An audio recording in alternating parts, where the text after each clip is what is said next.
तुम्हाला सुद्धा अशाच माझ्यासारख्या गोड शेवया बनवायच्या असतील तर व्हिडिओ शेवटपर्यंत नक्की बघा आणि चॅनलला सबस्क्राईब करा। तर ह्या शेवया खूप छान आणि टेस्टी लागतात, तुम्ही सुद्धा नक्की बनवा। तर इथे मी 2 चमचे तूप घेतलं। तूप गरम झालं की मग एक मोठी वाटी शेवया घेऊन त्या कमी फ्लेमवरती भाजून घ्यायच्या। जास्त लाल नाही, फक्त नॉर्मल कलर चेंज होऊ द्यायचा। तर इथे बघा अशा प्रकारे आपल्या शेवया भाजून घ्यायच्यात।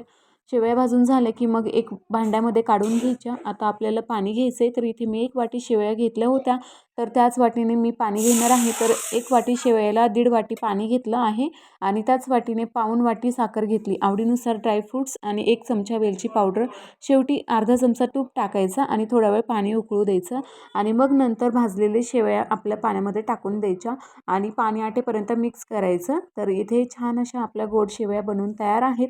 नाश्त्याला सुद्धा तुम्ही शेवयांची रेसिपी बनवू शकता आणि हो, या रेसिपीला तुम्ही काय म्हणता ते सुद्धा कमेंट करून नक्की सांगा।